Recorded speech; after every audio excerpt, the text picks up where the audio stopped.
9 cries for help, all coming from the same planet. Oh, another cheery one. Here we go. Who are you? Can't remember my name. Where is the object?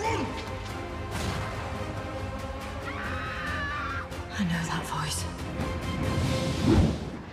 The Battle of Ranskoor av Kolos was written by Chris Chibnall and directed by Jamie Childs, and was the season finale of Series 11 of Doctor Who. But the question is, was it a good series finale to Series 11 of Doctor Who?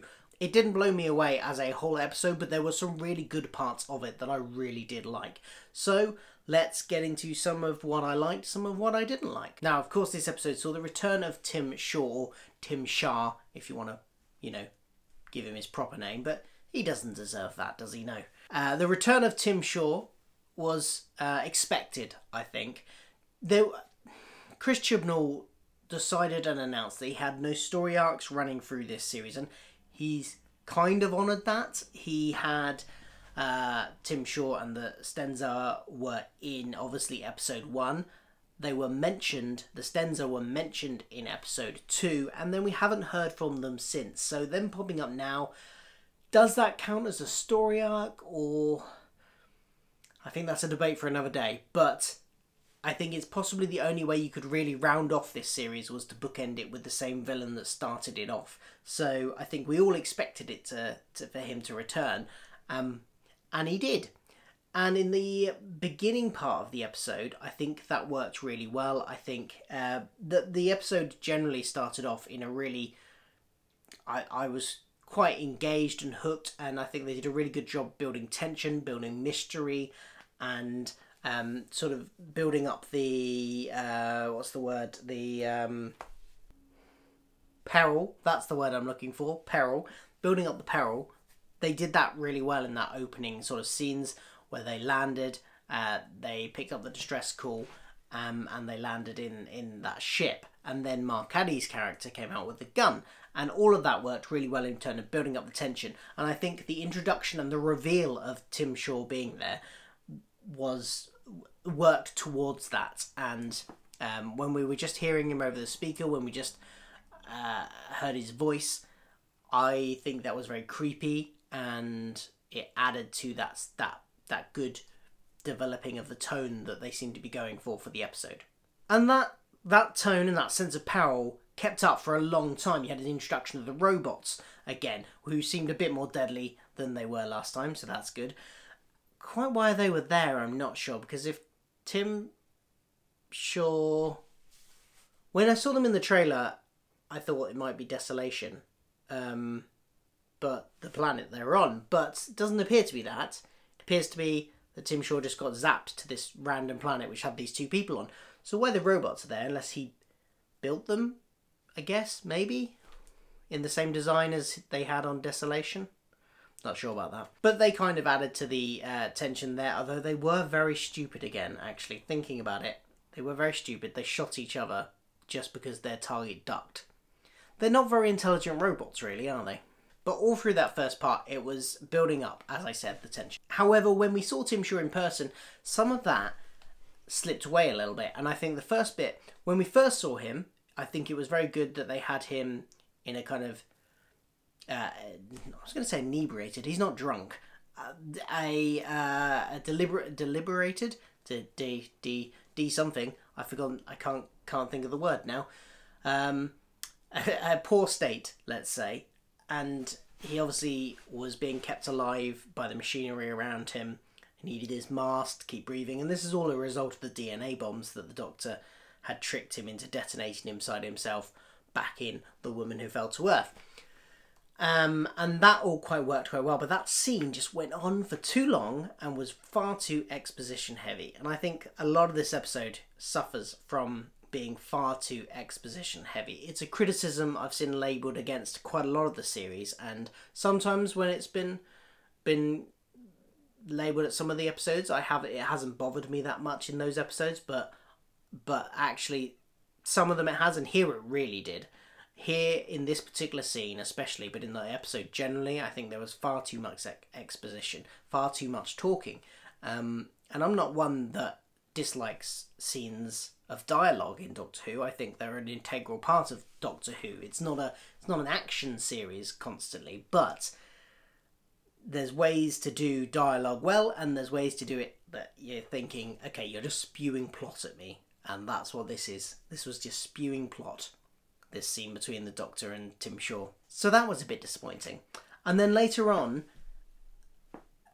when Tim came up against Graham, first of all, we'll get to the Graham side of this in a minute, but the Tim Shaw side of this, and then later Ryan joins Graham, didn't seem much of a threat. And look, I know he's had the DNA bombs go off inside of him and he might be a bit weaker, but he was taken down far too easily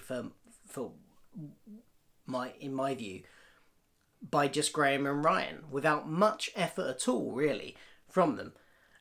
So, I don't know, I think he could have been a more menacing villain, and especially if he hadn't been captured so easily, and hadn't spent so much time just talking and expositioning.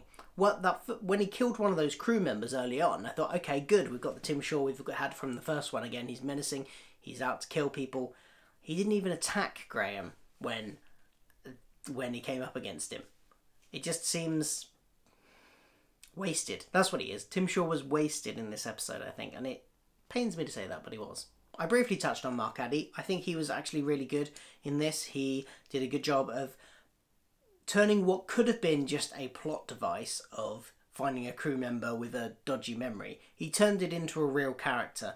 I think he's a great actor, and he did a really good job with this, because a lot of actors might have just taken that, and it would have been obvious that it would have felt very much like it was just a plot device. But with him, although you knew it was a plot device because just using your brain, he made it feel like it was actually genuinely informed his character and was part of his character, and so got to give him props for that. Without a shadow of a doubt, though, once again, the absolute standout of this episode was Bradley Walsh as Graham.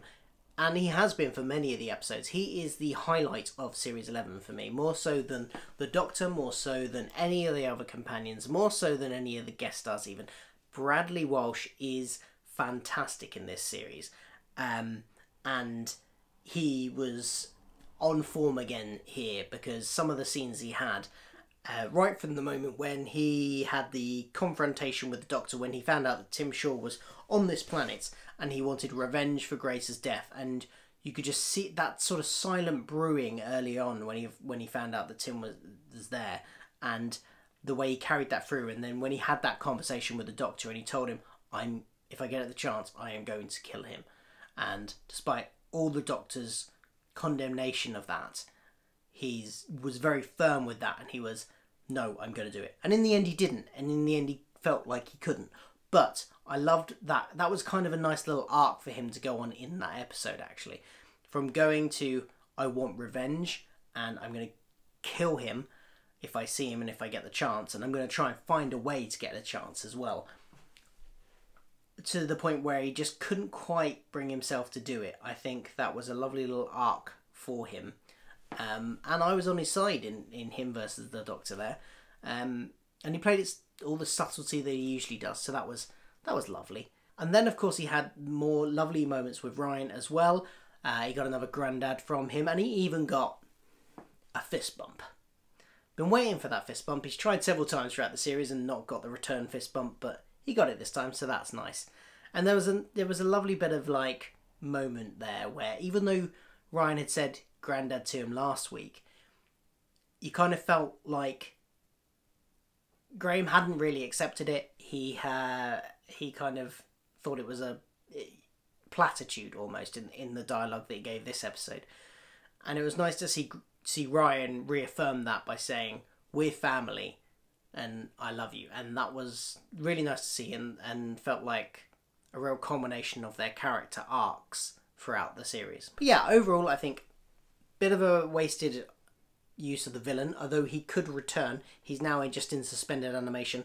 I suspect in Chris Chibnall's 5-year plan that he may pop up again at some point.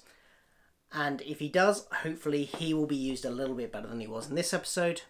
And then, yeah, overall, there were some great character moments for Bradley and for Tosin here. And generally, the plot of the episode was quite engaging, I think, and quite interesting. The whole stealing planets thing was quite interesting. And generally, I was quite engaged through most of it, apart from the exposition-heavy stuff. So overall, I would maybe give this a 7 out of 10, I think. What do you think? Let me know in the comments below.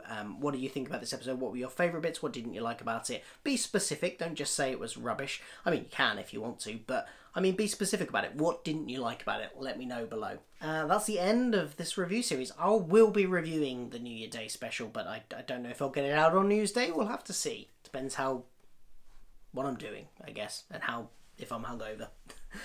We will see then. But in the meantime, don't forget to like, share, subscribe, and all that jazz to this channel, because I have lots more Doctor Who stuff planned for the interim until the long wait till next series, and as well as other lot of pop culture stuff as well. I've got some Marvel MCU stuff planned over the next